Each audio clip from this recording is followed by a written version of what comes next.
Hello guys, hope you're doing good. So in today's video, we're gonna look at a knife I got from the company called CH Outdoors.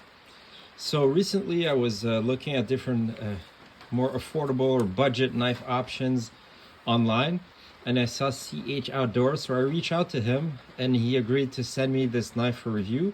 It looks like a pretty good knife at a pretty good price. Alright, so this is the box the knife comes in. As you can see, it's pretty generic. Here you got a tag saying tactical hunting knife, bushcraft outdoors, new. So let's open and see what you get when you buy your knife. So the knife comes in this bubble wrap. And here it is. So CH Outdoors is a Canadian company out of Alberta. They get their knives done, I think, in China, but overall the price is pretty good and the construction seems okay, so I agreed to test it out. Alright, so let's start by looking at the sheath of that knife. So as you can see, it's OD green. It looks like Kydex, but actually it's made out of plastic, so it's injection molded plastic.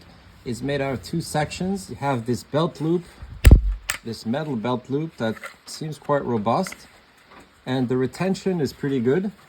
As you can see, it fits very well in the sheath and it's not going to come out.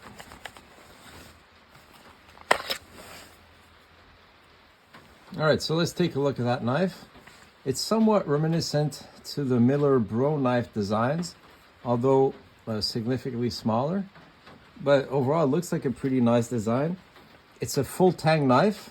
As you can see, it's a saber grind with a click point and a secondary V edge. This is the logo of CH Outdoors. On the other side, it says Calgary, Alberta, Canada. And as you can see, it has some kind of oxide finish that's on the top portion with this very nice like fractal type of pattern. It looks pretty good. So overall, the knife measures 12.25 inches with a 6.5 inch blade. It's a pretty stout blade. If you look at the thickness of the blade, we're at 0.25 or 1/4 inch. The steel used is a stainless steel called 4CR13. So it's a highly stainless steel. It doesn't have the best edge retention, but is a pretty decent toughness. So for a budget knife, you know, could be a good choice. The HRC is in the low 50s. So the handles they look like they're G10, but again, they're made of injection molded plastic. They're very well textured. There's maybe too much texture in the back here because you do feel it in your hand.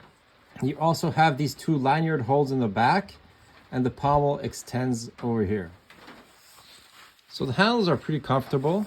You can use them in different grips. You can, obviously here in front, you have this pretty generous finger choil, so you can choke up. There's some jimping here in the back, so it's quite easy to control. All right, so let's see how sharp it is out the box. It's not so bad. It's pretty decent. All right, so let's try to cut some cordage. Here I got some bank line. Yeah, it does feel pretty sharp. No problem here. All right, so let's see how good it is at preparing feather sticks.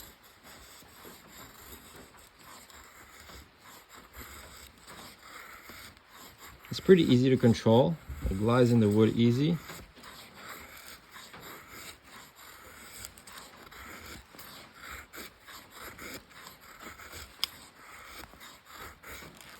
Yeah, so those are pretty decent curls here.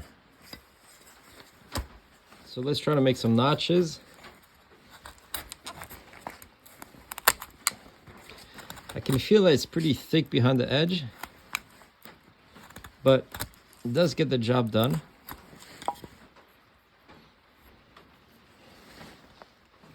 All right, so let's try to prepare a tent peg here.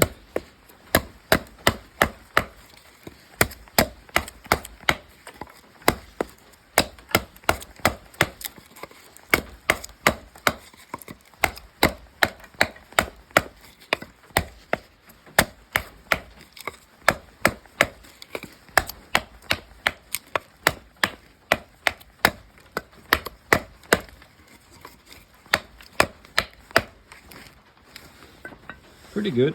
So it is a pretty stout full tang knife, so it should be able to baton this piece of wood. We got some knots down there, so maybe it's going to be a challenge. Let's test it out.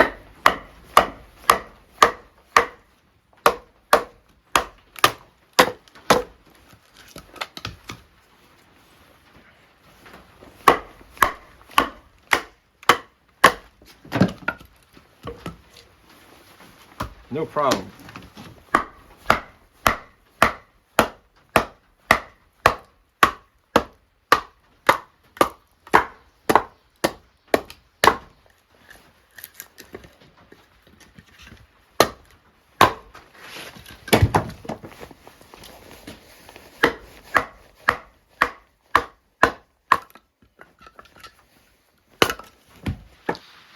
All right, so sometimes you need to cut down a tree, and you could use cross-cut batoning as a technique for that. So let's test it out.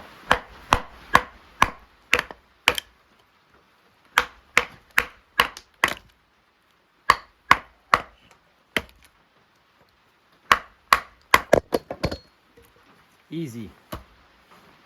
As I mentioned, the knife comes with a clip point. Still pretty stout. So let's test it out. Let's see how it does.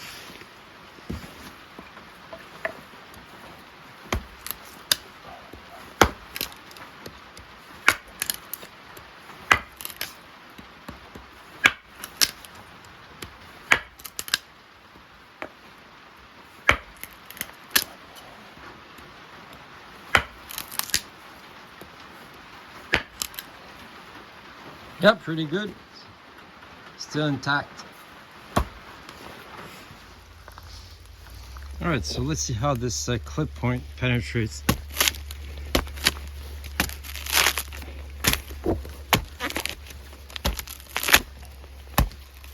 So it goes pretty deep in the wood. Pretty good. All right, so let's see how good it is at chopping.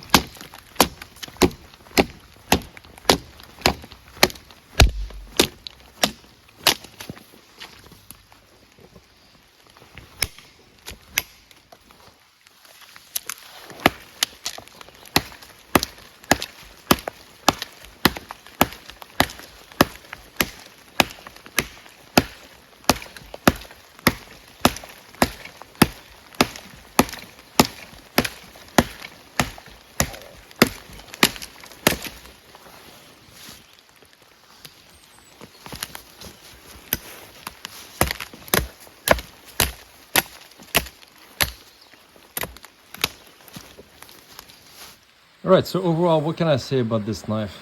Well, I'm pretty happy about it. It performs pretty well. One of the biggest feature for me is that it's very affordable. And, you know, of course, the materials are not exactly the best, but the execution is pretty good. So as I mentioned, the steel for CR13 is a stainless steel. It doesn't have the best edge retention, but it has decent toughness. The knife holds up very well, so that's nice. The handles look like G10, but they don't have the same weight as G10. They also held up pretty good. That's nice. So one thing that I don't particularly like about these handles are these jimping sections on top and on the bottom. They might look cool, but really they cause trouble. So when I was batoning, you do really feel these ridges on your fingers, and they do become a bit uncomfortable. Same thing when you're chopping. Yes, it does add to the retention, but you know, most of the retention is done by this pommel section. These ridges, you do feel them in your hand. So with prolonged use, I'm not sure that it's going to be optimal. So I would just personally do without these sections. So overall, the edge held up pretty good. It is a pretty thick edge, but I don't see any edge damage. The edge doesn't feel as sharp as it did initially, but that's to be expected with the steel that's used. But I don't think that's such a big issue for a big knife like that. You're not going to use it to cut cardboard the whole day. You're mostly going to use it for batoning, chopping, feather sticking, and it does work out good for that. So overall, if you're looking for a beater or if you're looking for a budget knife, you know, this is a pretty good option for a fixed blade. It's not going to break the bank, and it's pretty capable. So definitely take a look at it. So I've added the link to CH Outdoors in the description section of the video if you want to take a look at it. All right, thanks for watching.